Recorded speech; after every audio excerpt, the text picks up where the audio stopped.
Hey guys, Bob Gary here, Ancient Reproductions. I just wanted to talk to you today about probably the most important topic that I maybe will ever cover, and that is you and your mental health while you traverse the oftentimes very difficult and challenging world of managing any animal, trying to keep something that's difficult, unique, exotic, has specific requirements, or even trying to turn that into a business.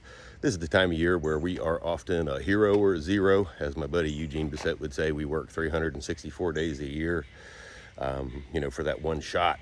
And what I just want to say is to let you guys know that, I have 35 years of experience. I've produced thousands of animals. I've had a lot of wins, but I've had tragic losses. I have had catastrophic failures. I've had catastrophic equipment failures. I have had catastrophic real estate failures. I lost $300,000 in a piece of land that I couldn't move on to because the neighbors didn't think I could put a world-class facility on 26 acres and behave responsibly. What a disappointment.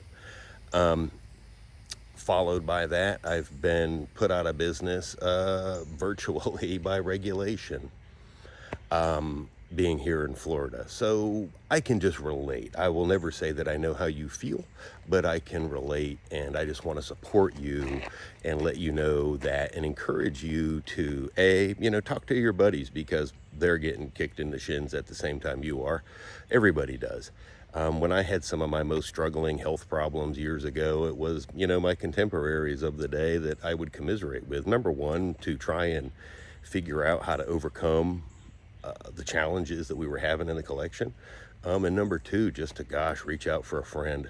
I'm not a real social reptile person. I'll admit that. I am a technician in the woods that likes to look at the animals for answers and information and my inspiration, frankly. But you need people. I encourage you guys to reach out to people. And what helped me, frankly, in my lowest times, and quick story how I started in all this, I was crazy about Burmese pythons, and probably 86 or 7 saw one in a pet shop and was like, OMG, I can, have one of those. So I think in 87 or so bought one, fast forward, I think it's 89. I'm trying to breed for the first time. She's pregnant. I'm giving this animal way too much cold. I figure out in the future years, she totally egg binds and had to have surgery, and it was a complete failure. Actually, the surgery was successful. Dr. Kevin Brackett did an amazing job. The animal produced again, and then her productivity kind of waned, and I kept her for years as a pet. And but it was basically a complete failure. But I turned out to be one of the U.S.'s top Burmese python producers for almost 2 decades. So focus on your snakes. Focus on today. Do it. If you've had a big failure, focus today on keeping. Look at that breeder. If you still have your breeder, let's say you had just a bad litter and you still have your breeder, take care of the breeder. Feed her up, feed him up, take care of them.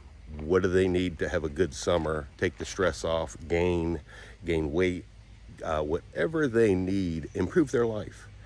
Let them drag you through your progress. That's what I did. That was what has pulled me out of some low spots, is literally I knew I had to take care of these animals, and that helped work me out. The more I work, the happier I am.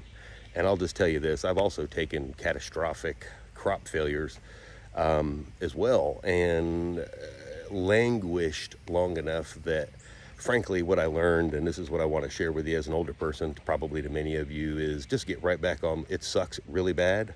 Fight through it. Try to get right back on the horse and quote unquote replant. Get your game going again.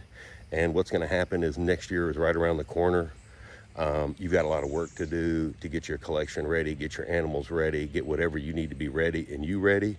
Focus on that.